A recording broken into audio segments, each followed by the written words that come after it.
I almost got this one. I stuck a wedge in it. I did my cuts. It had a little back weight. Stuck a wedge in, and before I could get the camera out, it decided to go on its own. But anyway, I want you to look at these growth rings. So we planted this in the early 90s, and you can see nice growth rings in here. And as we come out to the outside, you can see they get narrow out here. Last couple of years have been really narrow, but started about about 4 or 5 years ago. You can see it really narrow down. Well, what's going on? I'm going to have you turn your head up here. This was an intermediate tree beside a codominant. And it's codominant is dominant trees getting light from all sides. Codominant's getting light from above and a couple of sides. Anyway, you can see that codominant there is pinched on 3 sides. Now I've taken this one out, and over here next to it, there I have a nice dominant tree, and I've got an intermediate here right next to it, and another codominant here. Now the intermediate tree there, or the codominant there, now is getting sunlight from a couple sides, and I've got another intermediate tree right there. And that intermediate tree is keeping the crown from getting larger on that one and that one. So what we've got here, we've got nice dominant trees around. I've just taken down this intermediate tree right here, and we're going to take that intermediate tree down right there, and that gets all these dominants plenty of headroom. If you can get them open on 3 sides, they'll grow real well. I'm a little bit leery of opening too many up on 4 sides, because then you've got too much sunlight coming in here. But it's pretty easy. I've got a lot of really good dominant trees. You see right here, there's a dominant tree. Here's a codominant tree. It has a crappy cherry pressing on one side. I'll take it out. And I look over there, and I've got a nice codominant there with a couple of crappy trees next to it. I'll knock them down. You knock down a lot of trees in here. More than I figured on. I didn't realize just how many trees I had to knock down. But anyway, we'll see if we can get that one going down. I'm going to take that one, try to lay it right into that mess right there. And you can see I took down a cherry there, misshapen cherry in between all these nice trees. And they're shade tolerant. They get their head right up in there where they crowd everything. So it's always good to take out a misshapen cherry.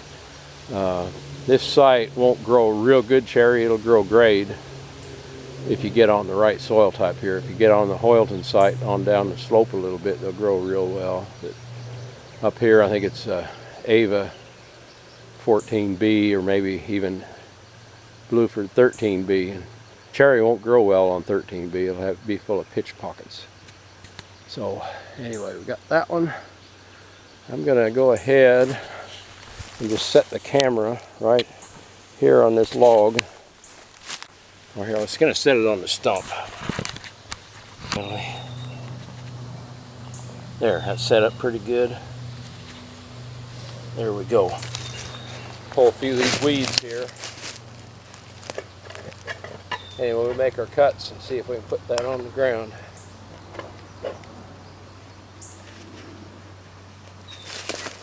Where's my hatchet? There's my hatchet. I gotta put my ear back down.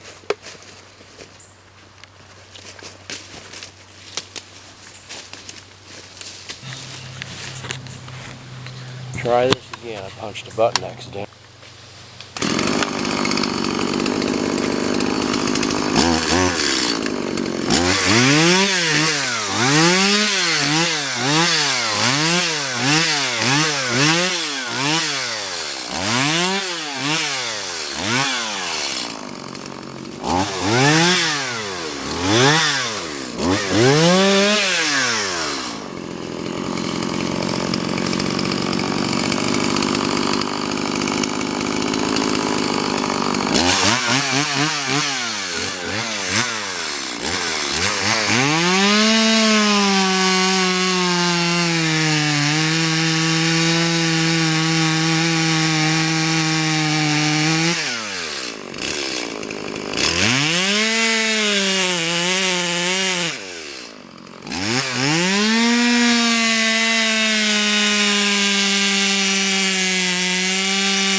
Here we go.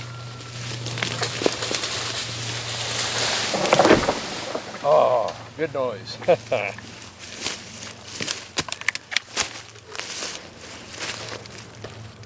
Get my ear up there. There we go. Later right in that mess right there. And you can see what I did here. I made a face, punched through right here, cut back just a little, then I pulled back, cut out this side, set a wedge, cut out this side, and over it went. And you can see these growth rings are getting pinched. It's just, this stand is just now tightening up where it's going to slow them way down. And we're putting a lot of room in here. I think they'll respond just great. And got a real tangle there. A lot of stems on the ground. Okay, put this away. I got to get back to work.